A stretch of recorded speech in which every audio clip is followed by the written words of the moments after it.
here's the basic setup for the 280s. Okay, so cut the frame, same as Pug, and built two trucks. They work really great. Here's the 280. I think I'm gonna have to paint this, make it look cool.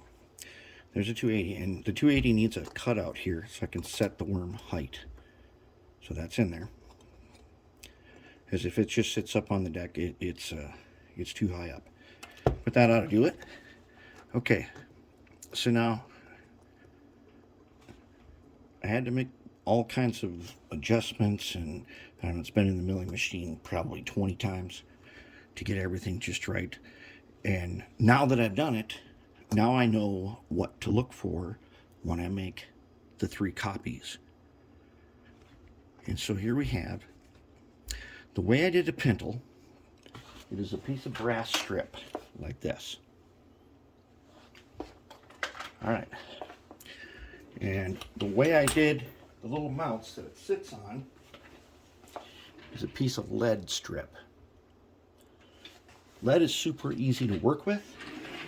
The only thing you don't want to do is grind it or make dust out of it. But in the milling machine, you can mill super slow and it'll just form some little flakes which vacuum right up. Okay.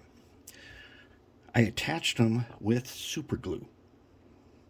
That seemed to work really good in Pug. On Pug, I did it as a test, but it seemed to work great because I had to mill it after I had already attached it and it stayed. So we're going to see how that works. I don't know how that'll hold up over time with temperature changes, but I think it'll be okay. And so now it sits down just like this on the trucks. So now that I've done trucks a couple times, these are even better than our original over there. These are really like super. When they have absolutely no lube on them, I like them to be free rolling. When they are lubed, they should not be free rolling. They should be ultra smooth. But these really are. They're nice. They're going to be great. Okay, so then I had to do some grinding on this shell. One thing about the 4 280s is that each one is almost completely different underneath because of when they were kind of wrecked from the humidity while bonding. When I brought them back from the contest, I completely stripped them apart and rebonded them. Well, now none of them are identical. They're close, and we use the same frame, but they got various warps and things in them. Just something to deal with. But now it fits in there nice. Now we got a nice deck there. And then I'm going to put 2 screws. What this is for is I want the shell to bear I want it to have load-bearing properties. Because I have to body mount the couplers. That's not my favorite or first choice. But it happens to be, it saves a ton of troubles. If I frame mount them, then I've got some other troubles up front here. One of the things is there's going to be a light bar here, and then I got some wiring issues and things like that. I think this will be okay. These fronts, that's pretty thick acrylic right there, and it is bonded to the deck, which is also pretty thick. So I'm not going to pull the end off. But by putting the 2 screws in there, the deck itself and its superstructure that is bonded to it is going to bear some of the load. This was the idea behind the F7, where, you know, that's a full body, doesn't have walkway. Well, that body bears some of the load, and that's why it was that way. But yeah, it's gonna look good. And I got holes in there. I'm gonna use 2 little tiny button screws for 256 to make pintles, just like we do with Pug. But let's see if we can't see basically how the trucks are gonna look. Maybe a little closer up.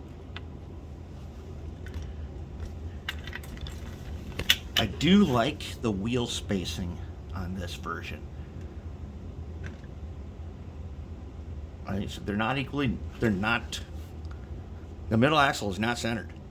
The middle axle is slightly off center, and that's okay.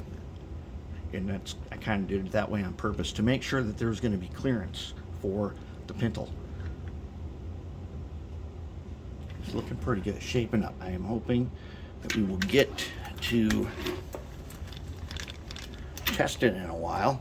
But what we got to do is we got to make work platforms now. And if you've never seen what we do for work platforms, I'll do another video right after this. Work platform is a piece of, I'm going to laser cut a piece of acrylic that sits on top of the motor, and it's going to provide me with a shelf going all the way down here that I can put all of my wiring and electronics on, and it cleans up the inside really nice. It makes it super easy to work. I don't like having a big blob of wiring sitting on top there.